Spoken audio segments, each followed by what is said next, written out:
Ramazon oyida to'g'ri ro'za tutishni foydalari. Assalomu alaykum, meni ismim Barno Suleymanova, 10 yillik tajribaga ega oliy ma'lumotli shifokor diyetologman.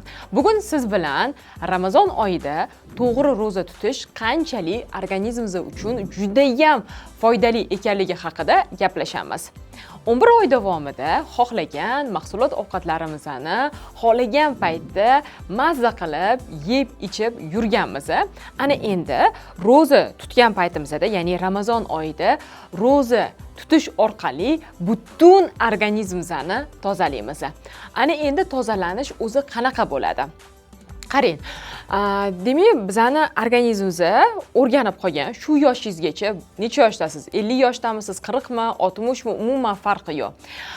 Xohlagan paytimizda o'sha ovqatlarimizni yeganmiz va organizmimizni shu yegan ovqatlarimiz bilan ayniqsa uglevodda boqqanmiz. To'g'rimi?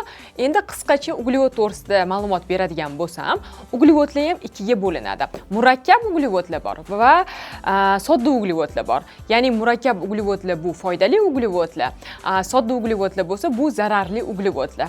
Foydali uglevodlarga grechka, pirlovka, ovsyanka, bulgurlar kiradi. Zararli sodda uglevodlarga bo'lsa shakar, barcha shakar mahsulotlari, rangli ichimliklar, bundan tashqari fast foodlar, kiriyeshkilar, chipslar, bularning hammasi zararli sodda uglevodlarga kiradi. Va biz odatda zararli uglevodlarni iste'mol qilamiz. Ertalab turdikmi, shakar choy ichamiz, qondagi qand miqdorini ko'paytiramiz. Undan keyin nonni olamiz, unga sariyog' suramiz va ko'p xonadonlarda aynan sariyog' nonni ustiga varenyalar yoki shakarlarni sepib turib iste'mol qilishadi. Yonida hech qanaqa kletchatkalar, ya'ni svejiy salatlar yoki oqsillarni umuman iste'mol qilinmaydi. Tushlikda ham xuddi shunaqa. Bolajonlarimiz maktabga borgandan keyin hot-dog yeyishadi, fast food yeyishadi. Xuddi shunaqa biz ham ko'proq fast foodlarni iste'mol qilamiz.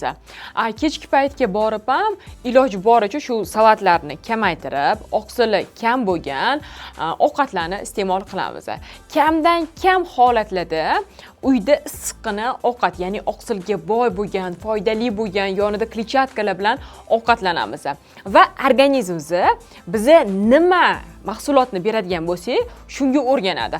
Agar siz doimiy zararli o'sha sodda uglevodlardan tayyorlangan ovqatlarni beradigan bo'lsangiz, shu ovqatlardan oziqlanishga odatlanib qoladi.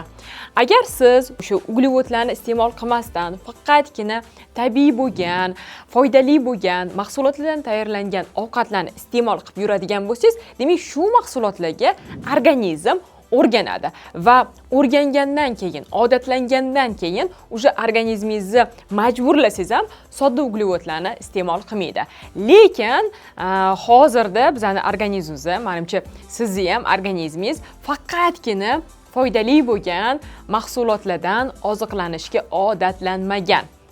Shu sababdan hozir ko'pchilik faqatgina zararli bo'lgan uglevodlarni iste'mol qiladi.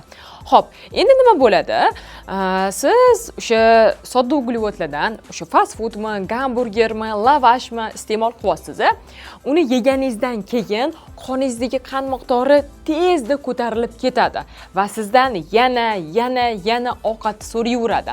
Va organizm shunaqangi mukammalki, o'ziga kerakli bo'lgan energiyani oladi-da, ortiqcha oziqani zaxira qilib, yog'ga aylantirib, baqbaqalarga, o'sha qo'ldagi, qorindagi, bo'ksadagi yog'larga aylantirib, mana shu muammoli joylarga yig'ib qo'yadi. Ana endi Ramazon oyi boshlangandan keyin biz 2 mahal ovqatlanamiz. Saharlikda va iftorlikda.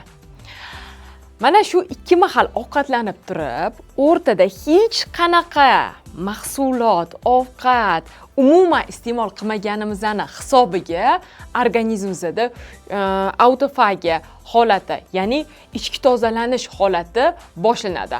O'rtacha og'zimizni 13-15 soat organizmimizga, og'zimizga hech qanaqa mahsulot ovqat tushmaydi.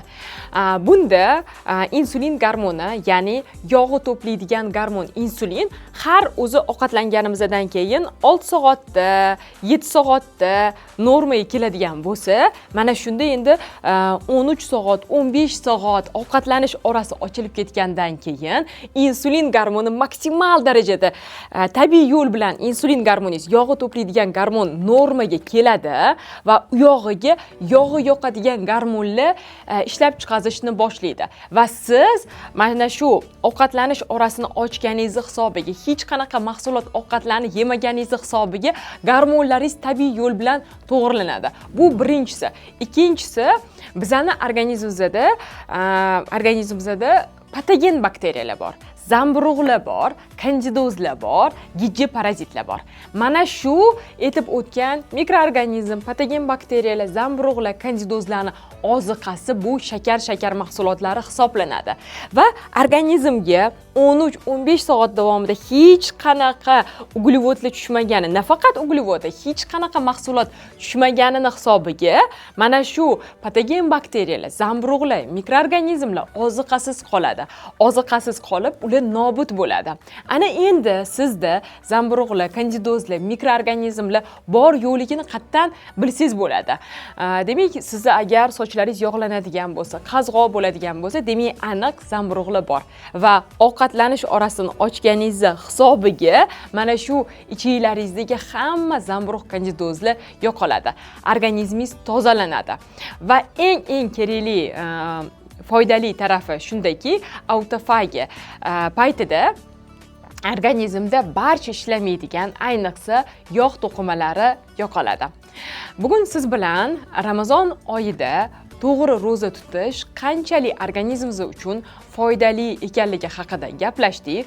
Gormonlarimizni to'g'irlashi, ichiklarimizni tozalashi va barcha keraksiz bakteriyalardan xalos bo'lishimiz to'g'risida ma'lumot berdim. Bundan tashqari, Ramazon oyida men bilan birgalikda to'g'ri ro'za tutib, 2 oy davomida o'rtacha 20 kilogramga vazn tashab, gormonlaringiz va ichiklaringizdagi muammolardan xalos bo'lishni xohlaydigan bo'lsangiz, shu videoni tagida silka qoldiraman. Shu silka orqali Telegram botga o'ting, o'zingizni ismingizni va telefon raqamingizni yozib qoldiring. 24 soat ichida menejerlarim sizga aloqaga chiqishadi va sizni yaqinda boshlanadigan mening ideal qomatim kursiga qo'shib qo'yishadi.